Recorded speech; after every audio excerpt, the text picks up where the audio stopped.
주일을 맞이해서 하나님께 예배하는 하늘가족 모두에게 하나님의 은혜와 사랑과 축복이 함께하기를 바랍니다.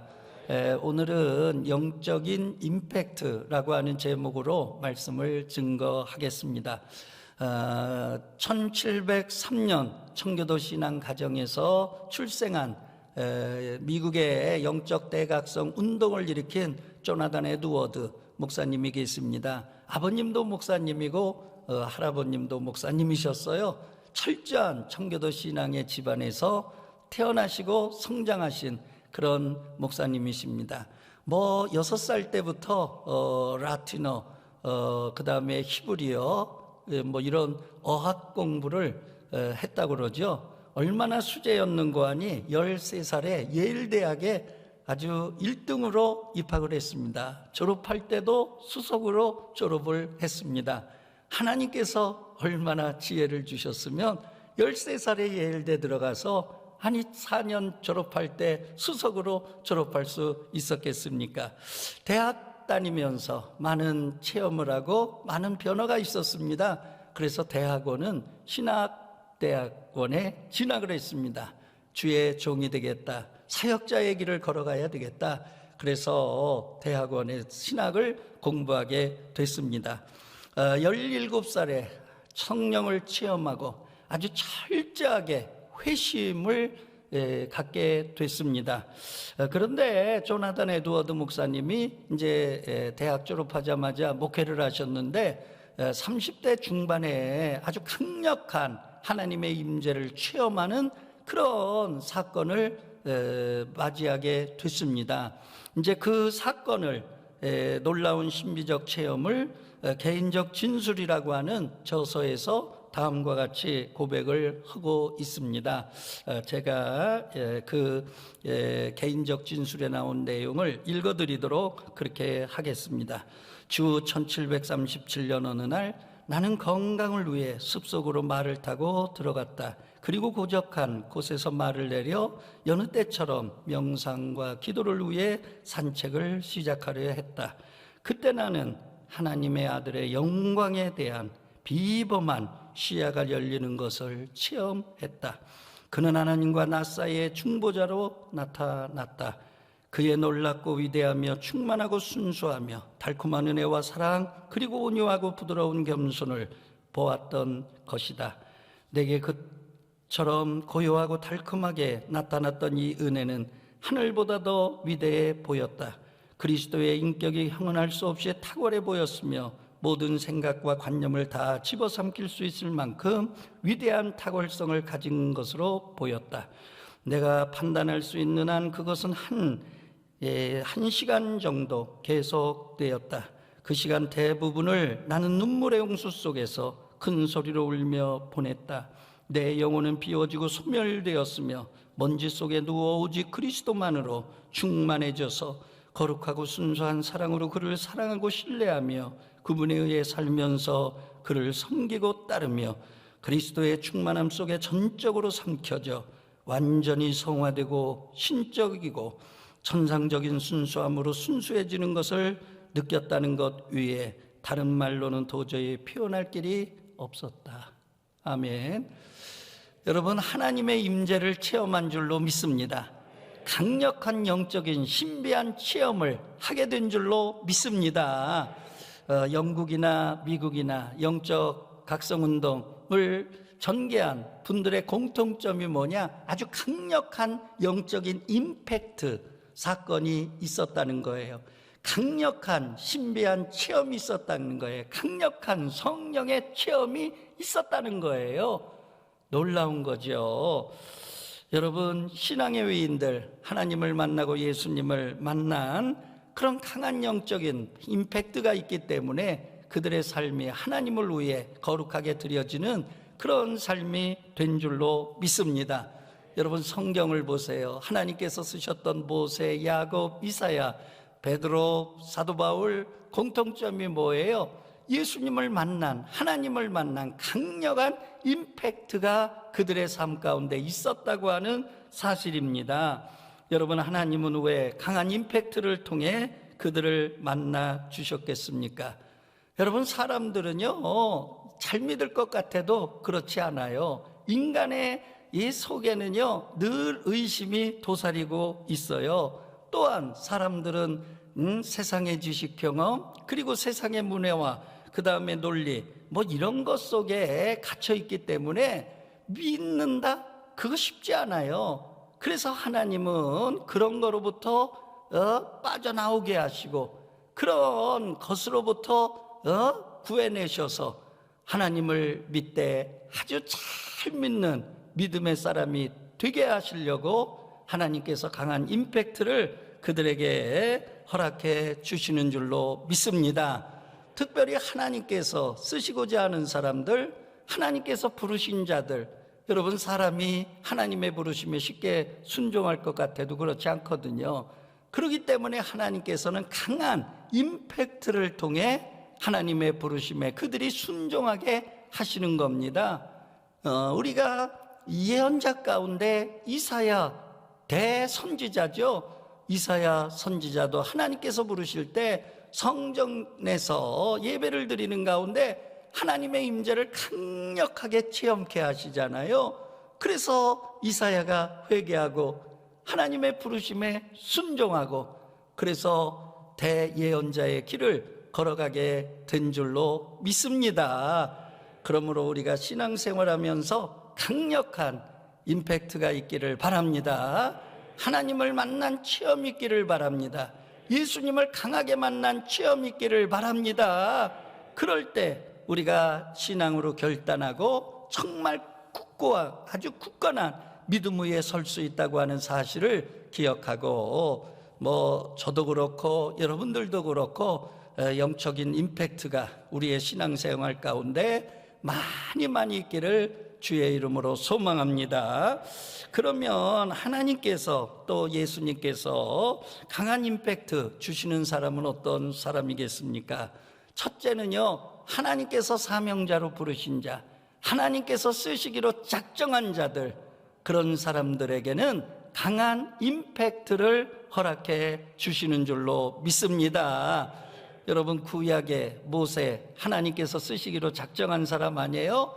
이스라엘 백성들을 바로의 압제 속에서 이집트에서 구출해내게 해서 그래서 광야 40년 지나 가나안 땅에 이르도록 이 이스라엘 민족의 영도자로 사용하셨던 모세, 여러분 그 모세를 어떻게 부르셔요? 그 모세가 어떻게 하나님의 그 사역자로 쓰임받게 됩니까?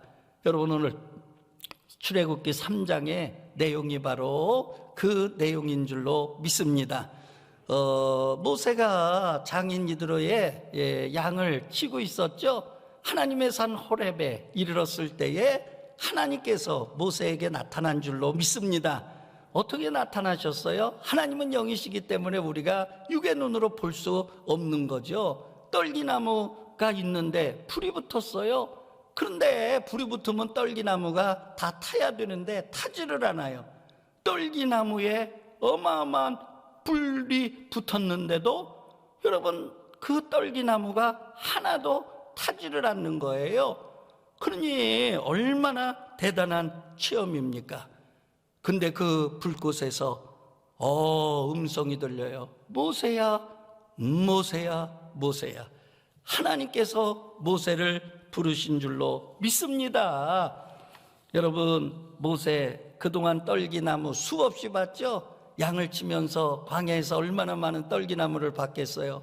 근데 불이 붙었으나 타지 않는 그런 사건을 경험한 적이 없어요. 그런 걸 도저히 생각할 수조차 없는 그런 거거든요.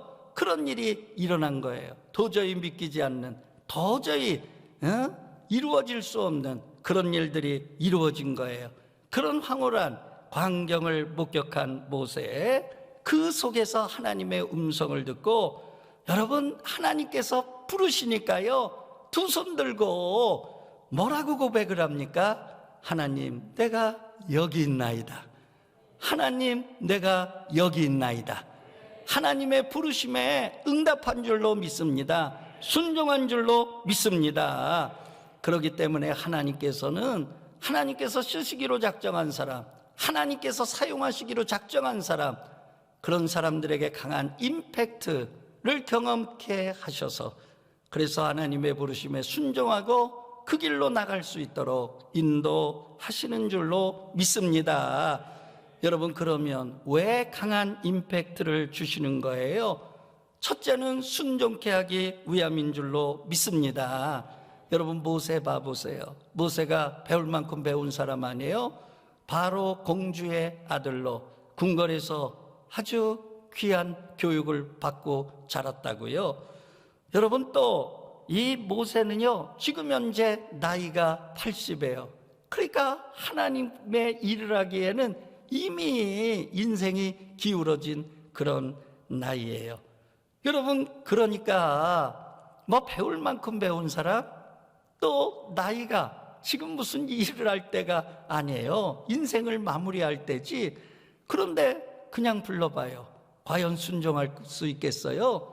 그러니까 하나님께서 그런 모세를 너무나 잘 알기 때문에 강한 영적인 임팩트의 사건을 경험케 하셔서, 그래서 하나님의 부르심에 순종하게 만드시는 줄로 믿습니다. 그러므로 여러분, 우리가 하나님께 쓰임받는다, 정말 하나님의 일을 한다, 여러분, 그 순종에는 하나님의 영적인 임팩트가 있다고 하는 사실을 기억하고, 여러분, 우리의 삶 가운데, 우리의 신앙 가운데 그런 영적인 축복이 있기를 바랍니다. 이제 두 번째예요. 여러분, 이 모세가 해야 될 일은 뭐예요? 바로와 영적으로 대결해야 되거든요. 바로의 압제 속에서 신음하는 이스라엘 백성들 건져내야 되거든요. 가서 내 백성 내주세요. 바로 왕이 순수히 그냥 내주겠어요? 여러분, 그들을 내주면 노동은 누가 합니까? 허찮은 일은 누가 합니까? 노예가 있어야 예전 노예제 사회에서는 여러분 공동체가 유지되는 거거든요. 그러니까 순수하게 안 내주거든요. 근데 상대해야 될 바로, 얼마나 어마어마한 권력을 갖고 있어요? 얼마나 어마어마한 힘을 갖고 있어요? 그런 바로 왕하고 영적으로 대결해야 되거든요. 그러려면 여러분, 가장 필요한 게 뭐냐? 하나님에 대한 절대적 믿음인 줄로 믿습니다. 하나님에 대한 강력한 믿음인 줄로 믿습니다. 영적으로 대결하는 가운데 포기해서도 안 되고, 뒤로 물러서도 안 되고, 흔들려서도 안 되고, 그러려면 가장 강력한 무기는 뭐냐? 믿음인 거예요. 현찮은 믿음 가지고 안 돼요. 여러분, 흔들리는 믿음 가지고 안 돼요. 포기하지 않는 믿음이어야 돼요. 끝까지 하나님 편에 서야 돼요. 절대적인 하나님의 믿음을 가져야 돼요. 그렇기 때문에 하나님께서는 강력한 영적 임팩트 사건을 통해서 하나님에 대한 굳건한 믿음을 가지도록 하나님께서 사용하시는 줄로 믿습니다. 여러분, 신약에서 사도 바울 생각을 해보세요. 다메섹 도상에서 부활하신 주님을 만났죠. 예수 믿는 사람들 핍박하려고 잡으러 가던 중이었어요. 근데 갑자기 하늘에서 큰 빛이 사도 바울을 비추고 있습니다. 여러분, 빛은 생명, 빛은 예수님인 줄로 믿습니다. 여러분, 얼마나 강력한 빛인지 그런 빛을 본 적이 없어요. 그런 빛을 한 번도 체험한 적이 없어요. 그래서 이 사도 바울이 그만 땅바닥에 엎드리지 않았습니까? 그랬더니 그 빛 가운데서 음성이 들려요. 사울아, 사울아, 네가 나를 어찌하여 핍박하느냐? 사울아, 사울아, 네가 어찌하여 나를 핍박하느냐? 여러분, 이 음성을 듣고요, 사도 바울은요, 그냥 영적으로요 산산조각 난 줄로 믿습니다. 예, 사도 바울이 어떤 자예요? 바리새인 중에 바리새인이에요. 아주 율법의 박사예요. 아주 율법 속에 갇혀 있는 자예요. 뿐만 아니라 가말리알 문화생이죠. 뭐 세상 지식으로도 뭐 조금도 부족함이 없는 그런 사람이에요. 율법으로 갇혀 있죠. 지식에 갇혀 있죠. 그래서 이런 사람들이 무섭거든요. 뭐 하나 잡으면 확신이 있어요. 그래서 예수 믿는 사람들, 아니 부활하신 주님이 어디 있어? 제자들이 짜고서 거짓말하고 가짜 뉴스 퍼뜨리는 거지 거짓 뉴스야. 이게 사회를 혼란시켜. 이런 사람들 내비두면 안 되지. 그러니까 예수 믿는 사람들 다 잡아족쳐야 돼. 그래야 사회가 안정이 돼. 뭐 이런 논리 아니겠어요? 그러니까 사도 바울은요, 누가 시켜서 예수 믿는 사람 핍박하러 다닌 게 아니에요. 여러분, 자기 개인의 신념 때문에, 자기 개인적인 신앙의 확신 때문에 예수 믿는 사람들 핍박하러 다닌 거거든요. 자기 이 의지를 가지고 돌아다니며 핍박을 한 거거든요. 그러니 여러분, 그런 사람을 어떻게 하나님의 사람으로 부를 수 있어요? 그러니까 부활하신 주님께서 직접 다메섹 도상으로 찾아가셔서 그동안에 경험할 수 없었던 강력한 빛을 경험하게 하시고, 그 빛에 쓰러지니까 사울아 사울아 네가 어찌하여 나를 핍박하느냐. 그 순간에 사도 바울은요 완전히 녹아진 거예요. 여러분, 이 사건을 통해서 사도 바울은 율법에서 빠져나오잖아요. 자기 개인적인 신념에서 빠져나오잖아요. 세상적인 지식에서 빠져나오잖아요. 왜요? 만났는데요. 부활하신 주님을 직접 봤는데요. 부활하신 주님이 직접 찾아오셨는데요. 여러분, 무슨 설명이 필요 있어요? 무슨 이러고 저러고가 필요 있어요? 부활하신 주님 직접 자기의 눈으로 봤는데, 그러니까 사도 바울이 꼬꾸라진 거 아닙니까? 그러니까 바로 주여 내가 무엇을 하리이까? 주여 내가 무엇을 하리이까?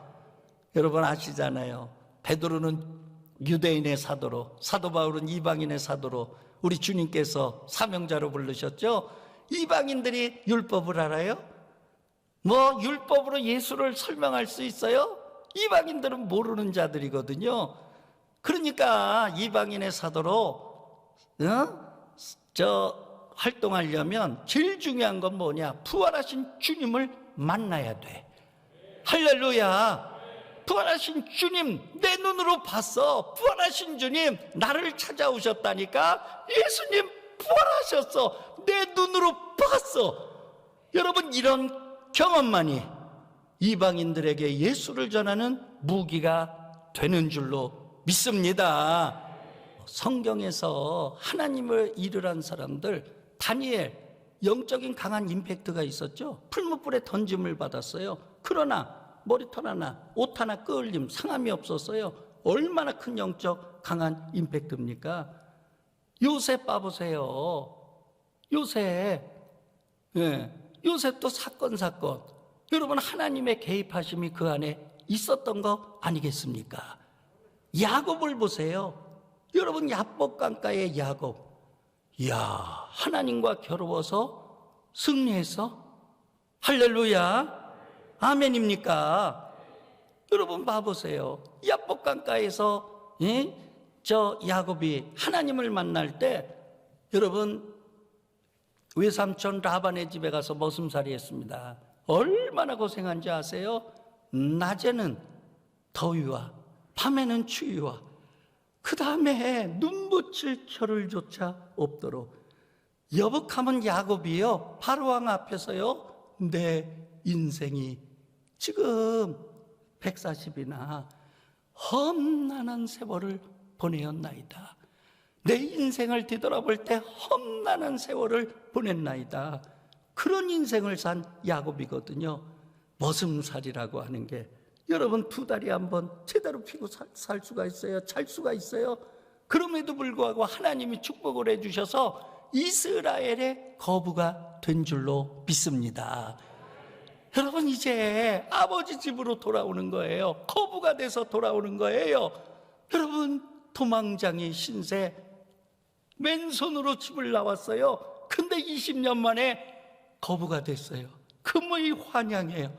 얼마나 아버지 앞에 가서 자랑하고 싶겠어요. 얼마나 가족들에게 자랑하고 싶겠어요. 근데 형 에서가 그때까지 장자권 빼앗긴 것 때문에 그 증오, 미움을 삭히지를 못하고서 사병을 400명을 길러가지고 야곱 돌아오기만 해봐라. 이 400명 가지고 너 보복하리라. 그리고서 야곱 돌아온다고 그러니까 400명을 거느리고 지금 야곱을 죽이러 오는 겁니다. 야곱이요, 이제 둘 중에 하나예요. 자기가 죽임을 당하든지, 그렇다고 형 죽일 수는 없잖아요. 하나님하고 영적으로 단판을 져서 하나님께서 문제를 해결해 주시든지, 선택지는 둘입니다. 죽든지 아니면 하나님에게 아주 영적으로 단판을 져서 하나님이 해결해 주시든지 둘 중에 하나예요. 그런 상황에서 야곱은 하나님께 기도한 줄로 믿습니다. 이 성경에 보니까 여러분, 이 야곱이 하나님께 뭐라고 기도하느냐? 형 에서의 손에서 나를 건져주세요. 그가 나와 내 처자를 칠까 겁이 나기 때문입니다. 지금 사병 400명을 거느리고 죽이려 옵니다. 나와 내 처자식 다 죽일까 겁이 납니다. 하나님이여, 형 에서의 손에서 나를 건져 주시옵소서. 그렇게 하고 하나님과 기도하는데 그냥 기도합니까? 야, 천사와 씨름하는데 그냥 이 땀이 막 그냥 비오듯 쏟아지듯 그렇게 기도한 거예요. 여러분, 그러니까 하나님과 담판해야 되겠다. 하나님의 응답을 받지 않고는 내가 이 기도를 포기하지 아니하리라. 그런 마음 가지고 기도할 때 하나님께서 야곱을 축복한 줄로 믿습니다. 그 야복 강가에서 영적인 강한 임팩트를 경험하게 하신 줄로 믿습니다. 여러분, 응답은 야곱이 받았는데 에서의 마음을 하나님이 움직여 주셔서 죽이려고 했던 그 미움이 사라지게 만들고, 증오가 사라지게 만들고, 그래서 동생 야곱을 껴안고 함께 부둥켜 우는 그런 화해에 여러분 문제 해결함을 경험케 하신 줄로 믿습니다. 여러분, 강한 임팩트 저절로 주어지는 게 아닙니다. 하나님과 영적으로 정말 하나님 만나 주시옵소서. 하나님 응답하여 주시옵소서. 하나님만이 해결자가 되시는 줄로 믿습니다. 그럴 때 하나님은 찾아오시고, 하나님은 만나 주시고, 하나님은 해결해 주시고, 하나님의 살아계심을 증거하는 하나님의 축복자로 우리를 세워 주시는 줄로 믿습니다. 할렐루야.